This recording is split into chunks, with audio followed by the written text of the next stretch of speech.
floor, you heard there the chair of the BBC, again, refuting the claim of a bigger problem, certainly when it comes to its coverage of Israel on the BBC. Even with these resignations, which were prompted, let's be honest, more by their reporting of President Trump than their reporting on Israel, if changes is really coming to the BBC.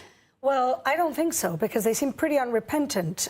Tim Davie and Deborah Turnes, who left, are saying, no, we don't have a bias problem. They don't have a bias problem. They retract 2 Gaza stories every week. The problem is that they put out the Gaza story, which is a blood libel on Israel. They get the facts wrong. They won't call Hamas terrorists. They take the numbers of the Hamas so-called health ministry and use it as fact, and they regurgitate the talking points of the terrorists. And they seem completely unrepentant. And with everything that's happened, with all the stories they've had to retract, let's talk about some example. Al-Ai Hospital, where they said that Israel killed 500 people, it turned out to be a Hamas rocket, and then all of a sudden only 7 people were dead.